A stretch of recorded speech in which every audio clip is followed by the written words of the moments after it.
More than 200,000 Nebraskans need help from places like food banks to put food on the table. We'll talk about hunger in Nebraska today on Speaking of Nebraska.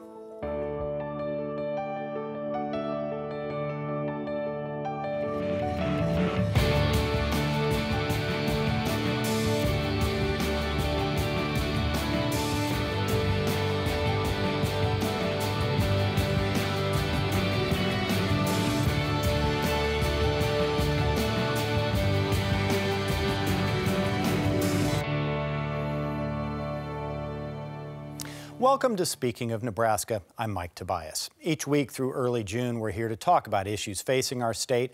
We'll also share a bit of Nebraska history. Groups who help feed the hungry use the term food insecurity. If you're food insecure, that means you don't have consistent access to adequate food because of a lack of money or other resources. In other words, you're struggling to avoid hunger. The new report from Feeding America, a national food bank network, says more than 12% of Nebraskans are food insecure. It's a little lower than the national rate of 13.4% and about the same as most of our neighboring states. The problem exists at varying levels in every Nebraska county, but is highest in Thurston, Blaine, and Brown, all with food insecurity rates higher than 14%. To put a face to these numbers, we visited the Lincoln Food Bank. These apples came to the Lincoln Food Bank from a nationwide network. Here, they're bagged by volunteers and sent out to different agencies and programs in 16 southeastern Nebraska counties for distribution to folks who need them. Whether it's apples, bread, canned goods, a lot of food passes through here. About 10 million pounds last year, enough for almost 10 million meals. It comes here from a lot of places like the USDA, farms, supermarkets, and local food drives. It ends up on the tables of some of the more than 230,000 so-called food insecure Nebraskans who don't have regular access to adequate food, often because they don't have enough money. Lorraine Maddox is one of them. She has a full-time customer service job, but as a single mom with 3 teenagers, including one with a significant medical issue, it isn't easy to make ends meet.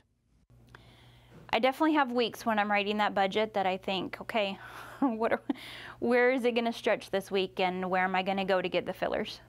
You know, you're paying the bills and barely paying the bills and extras, and summertime is always hard. When the kids are out on vacation, it's hard because they get free or reduced lunches at school, and all of a sudden you have 3 months where there's no provided breakfast or lunch, and all of a sudden you have extra people who you have to account for 2 more meals in the day. It makes it rough. I would say during the school year, you can afford a little more fruits and vegetables. Eating healthy is always a struggle because it's expensive. And during the summer, there's a lot more peanut butter and bologna and whatever. It doesn't always mean that just 3 meals are healthy meals or affordable meals. We've done the backpack programs, and they definitely have been helpful.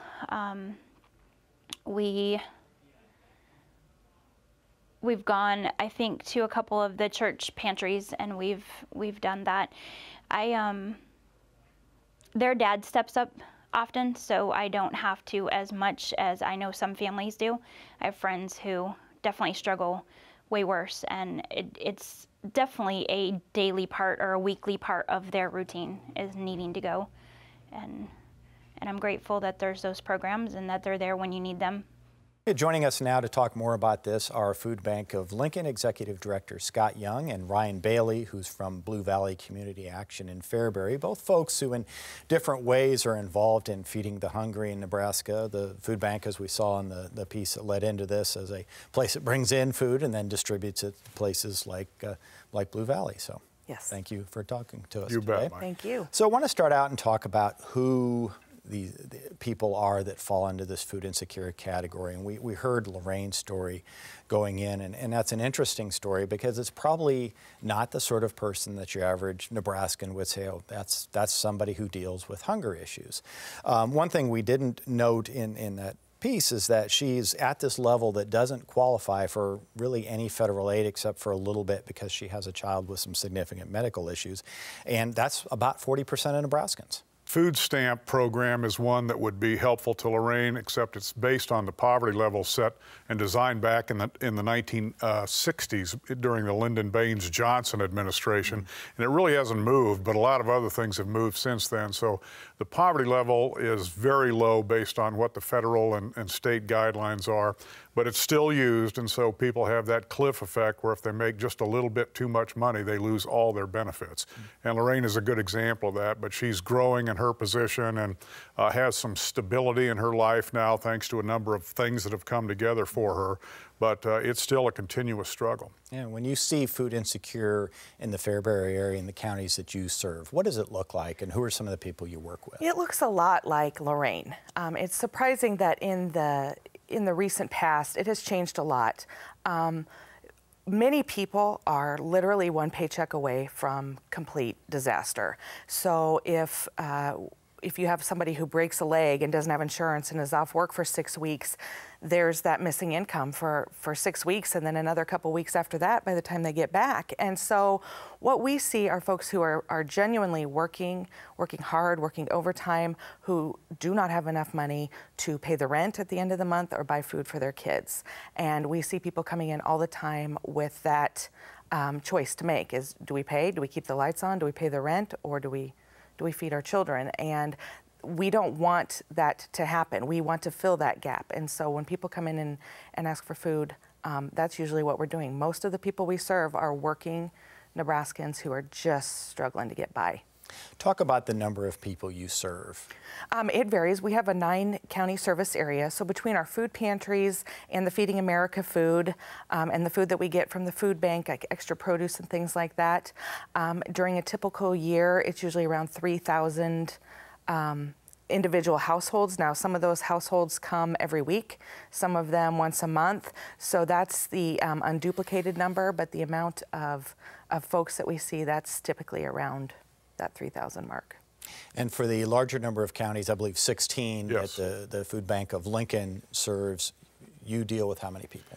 Our last Hunger in America research, Mike, showed us that we were feeding about 8,700 different people each week and over 80,000 each year. That is in our 16-county service area in southeast Nebraska, and that's a fairly conservative number. Our child hunger programs are serving around 4,500 to 5,000 families each month during the school year. That falls off the table during the summer months when things become so disorganized. But there are tens of thousands of people who are receiving food assistance from folks like the Blue Valley Community Action Agency and the food banks agencies and our school partners as well. So I attempted to define the term going into this food insecurity, but what does that mean to you, and how should people think about that? There's a spectrum of all of this work that Ryan sees at Blue Valley, and we see it at the Food Bank of Lincoln. There are people who are going from day to day without knowing where their next meal is coming from, and we have community kitchens and agencies that serve that population. We have working families in Nebraska who are just ending up with more month than there is money and might need a little extra assistance during the end of the month. We have seniors on a fixed income who don't come close any month, but due to pride issues and things like that for Nebraskans, they struggle to get enough food on their tables, which affects health. You know, hunger is a health issue as well as a poverty issue, and poverty is making people sick in our state and across America. And so we have that spectrum of hunger that we serve, from the desperately hungry to the we need a little extra support at the end of the month. One of the statistics that was also part of this report that's just been released in the last couple of weeks talks about budget shortfall for food insecure Nebraskans, and that number is $16.38 per week. What does that mean? To me, Mike, it means that people are short of some meals. You know, they are supplying most of their own meals for themselves. The average Nebraskan who's struggling with poverty and hunger issues, they're supplying most of the meals themselves. That would be the working family, the single mom with a couple of kids. But there's like a $16 and change shortfall. That means maybe 3 or 4 meals a week that a family might be short. And these are all statistics that are thrown together into a big jug and then out they come. So it does vary from household to household, but it just means that there are meal shortages. A lot of parents anecdotally skip meals so that their kids can eat. Those types of stories come to the food bank all the time. There are money resources that people need, but there are also support systems that they need, emotional support systems they need, social networks. So money is the #1 thing, but there are a lot of resources that people are short of, and that causes a lot of struggling. Same thing, Ryan? Yes, absolutely. I hear a lot of parents who, they have foregone their meals so that their children can eat. And sometimes those meals may not seem like the most nutritious, but it's just something, in the kids' bellies, and soup, ramen noodles, things like that that are cheap, but they can go a little bit of a distance and feed at least a meal. And so, yep. See that all the time. Let's talk a little more about the scope of the problem in Nebraska, and especially in the areas that you serve. Are there any groups, any types of populations that are more particularly vulnerable to being food insecure? Well, definitely the seniors. Most seniors are on a fixed income, and we have found that income now with medical costs and Medicare and things like that a lot of seniors face, there's not enough money to go around. And so that is a very vulnerable population because of what you talked about earlier. They are just right at the cusp or in the gap area where they're not eligible for other benefits like food stamps or SNAP. Luckily, we have a commodity supplemental food program that is for seniors over the age of 60, and so that food provides some supplemental food for a couple months for those folks to get through so that they can eat that month. And there are seniors that come back and tell the staff, without this, I would not have eaten, and this is the only thing that allows me to stretch my money and make sure that throughout this month I'm going to have food. And so you hear that from them, and it's heartbreaking, but it's very humbling, and those are the people that should not have to be in that position. Mm-hmm. I would also say, Mike, that a big issue in Nebraska and across America is single-parent households. In Lancaster County, in Lincoln, where our home office is, approximately 1/3 of the babies born in Lancaster County are born into single-parent households. And America's set up right now to extract all the income it can out of a double-income household, like my wife and I were fortunate enough to have. My kids were most fortunate for that reason. But a single mom or a single dad with a couple of kids in the household, they're just not going to make it in a lot of instances because of wage challenges, low-income jobs, working poor. So single-parent households is a huge issue in Lincoln and in Nebraska and across America. I think the number of babies born into single-parent households nationally is inching toward 50%. So that's kind of a crisis, I think, in terms of the income distribution and the wealth distribution in America. One other statistic, while Nebraska's food insecurity rates around, I think, 12.3%, as we've discussed, for children, it's 18%. Why is it so much higher? It's a lot of math is what it is. You take Lorraine, the single parent with 3 children in her household, it's just the number of children that people have, and children are always the highest percentage of poverty in any poverty measure, and it's almost 1 in 5. That number's down a little bit than it was from last year, but when we think about 1 in 5 or 6 kids in the state of Nebraska being hungry, we've got a real challenge on our hands in terms of how are those kids going to be able to show up, go to school, be ready to learn, be ready to behave appropriately, and have hope.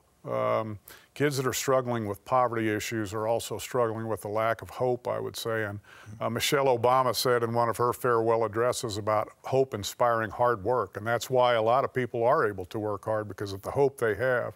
If they're in what they feel is a hopeless situation, then working hard becomes a lot more difficult. And, Ryan touched on this. These are hardworking folks who are, many of them are working more than one job just to try and get to the end of the month. And that's not really an ideal situation for anybody. Yeah. Scott, you've been working on this issue for about 15 years. I think you said, Ryan, you've been working on it for 18 years at Blue Valley Community Action. Talk a little bit about what you've seen over the years in terms of how this issue is getting better or worse, how it's changing. I think the issue has definitely gotten worse. It has changed over the years.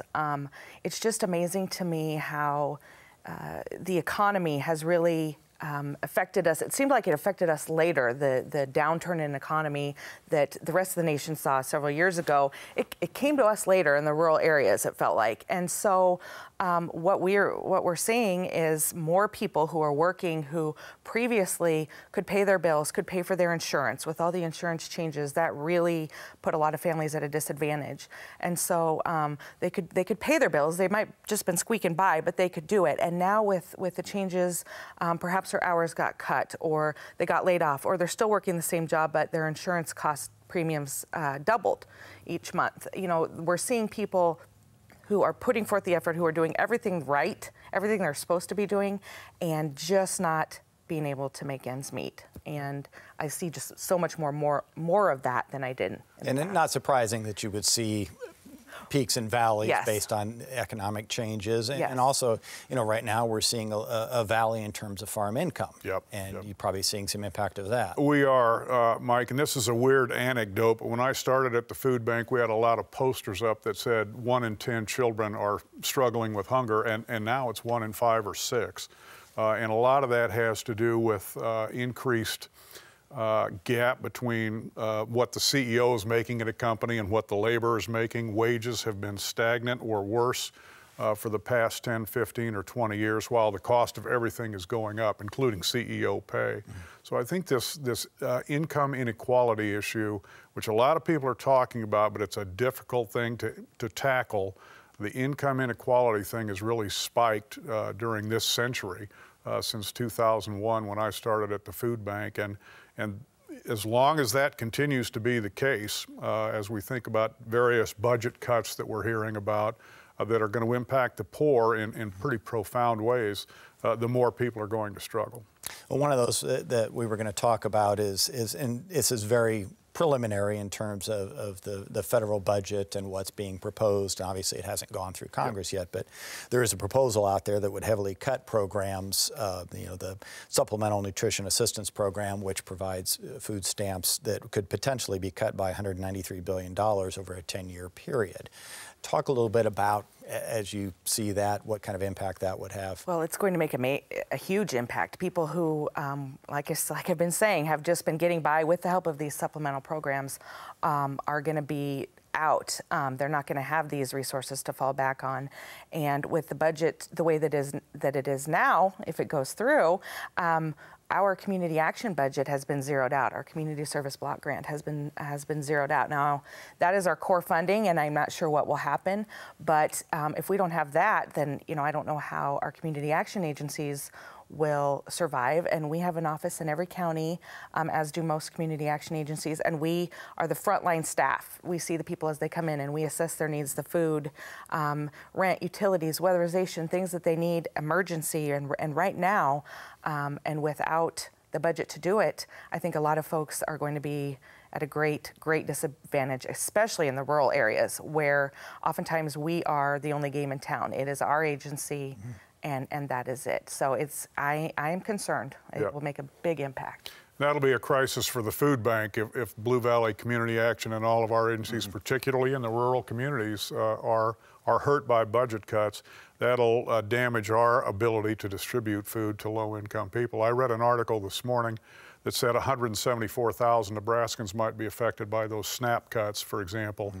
That's the third largest city in the state of Nebraska that might be negatively affected by that kind of budget cut. So a lot of anxiety out there, and we try not to let it get to us. But at the same time, we're going to do what we do, as best we can. And but the SNAP cuts, the welfare cuts, the Medicaid cuts, all of these things are going to affect the people we serve. So let's talk broadly about how you solve hunger in the couple minutes that we've got left here. There's a program that, for instance, Lorraine was going through that in addition to getting some food assistance, which she has some ability to do, there's also some work you're doing to help her get out of that situation. Lorraine is one of our graduates of the Getting Ahead and the Just Getting By World program at the Food Bank of Lincoln, which is a program where people examine and investigate their lives and try and find some ways to build their resources. We don't tell them how they need to change. They tell us how they can build their resources, and we help them look at the resources they don't have and how they might secure a more stable life. What else do you think we need to do? Well, I think education in the community is a big thing as well. I think that there's a stigma oftentimes for folks who utilize the services and who come to us. So some more education throughout the community so that perhaps there's other resources that we're not aware of, and partnering with these folks may help be able to provide these services even more. And our main thing is getting a hand up. And if we can help people, if getting them some food is going to allow them to pay for the tires that they need to get to work, the 30 miles they have to drive to the factory, then it all adds up and it all makes sense. And if we can keep doing that, then we just do it one day at a time, one family at a time. Okay. Final thoughts. 30 seconds. 2 minutes to solve hunger, Mike. Come on. I think what Ryan has said is exactly right. We need to think kindly of people who are struggling. We need to know that all Nebraskans deserve, if they're working, they deserve to be able to pay their rent, pay their medical bills, make their car payments, and to live a healthy life. That's what we would want for all Nebraskans, not for 87% of Nebraskans. So I think that would be our message, Mike. Okay. Scott Young from the Lincoln Food Bank, Ryan Bailey from Blue Valley Community Action in Fairbury, thank you both very much for joining us. Thank you. Thanks, Mike. Well, here's what my colleagues at NET News have been working on. Ben Bohal talked with a University of Nebraska at Omaha professor who's been studying ISIS and the unique organizational structure of this terrorist group. Next week, Fred Knapp travels to O'Neill to cover the Public Service Commission's latest public hearing on the controversial Keystone XL pipeline. You can listen to or read all of our signature stories at netnebraska.org/news and connect with NET News and our journalists on Facebook and Twitter. Well, for a number of years, NET has been a partner station for Harvest Public Media, a reporting collaboration focused on the issues of food, fuel, and field. A lot of F's in there, Grant. Yeah, Grant Gerlach is our Harvest Public Media reporter here from NET. Want to talk a little bit first, what is Harvest? What do you do? Well, Harvest is a reporting partnership that includes NET in Nebraska and a few other stations across the Plains and Midwest. Station in Greeley, Colorado, network in Iowa, station in Columbia, Missouri, Kansas City. And we all share radio stories, web stories, and videos that we make around those kinds of ag issues that you referenced, field, fuel, as in biofuels, and food production. And we've also, branched out to cover more important rural issues that affect our region. And what we found is that even though we're reporting those stories from our own locations in Lincoln or across Nebraska or across Colorado, so many of those issues we have in common across the region. And so we're able to share those stories and really kind of multiply the reporting power that each one of these stations has. And really, a series of subjects that, for the most part, maybe are undercovered. Well, that was definitely one of the reasons that the partnership was set up, is to make sure that as stations in the middle of the country, that we are telling the stories from areas that a lot of big media companies aren't getting to. Well, these are the stories in our backyard. So we want to make sure that we're there telling them.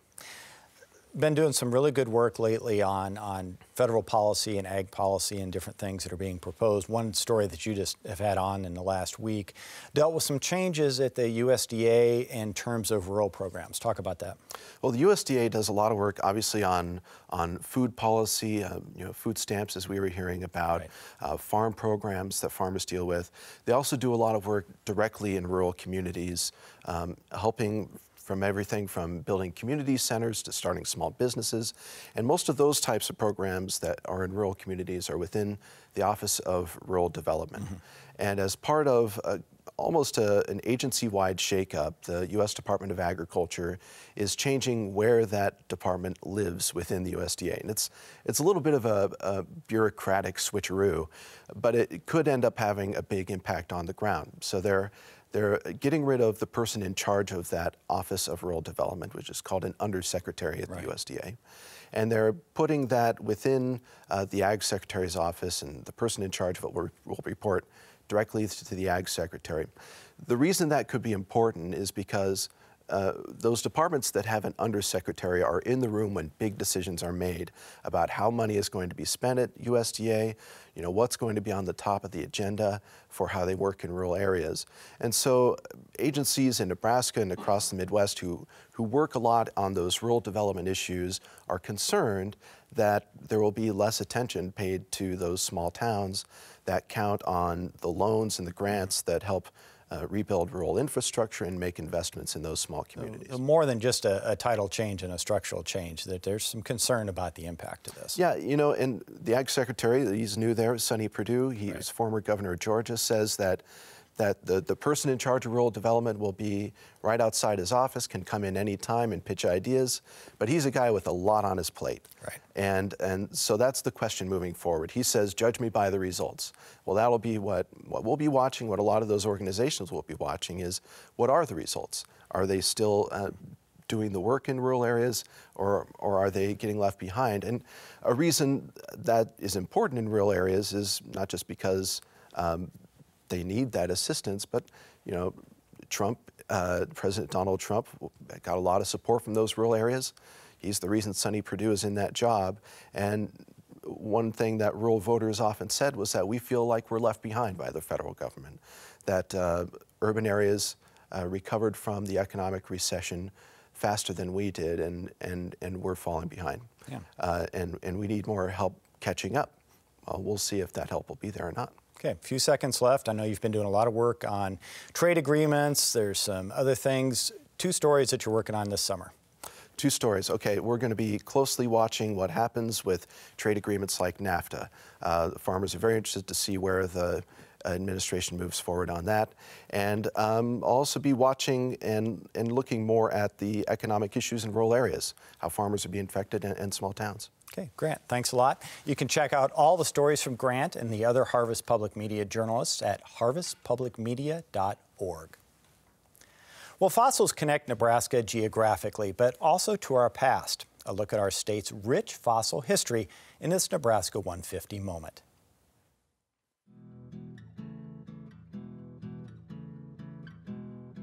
Nebraska's rich fossil history connects the state's panhandle to South Dakota's Black Hills, and it also connects us to our ancient past. Nebraska is known to have an abundant source of fossils beneath its vast landscape. Experience the wonders of Nebraska's ancient animals, plants, and microorganisms at several sites throughout our state. Toadstool Park, Hudson Ming Bison Education and Research Center, and the Fort Robinson State Park Trailside Museum, all near Crawford.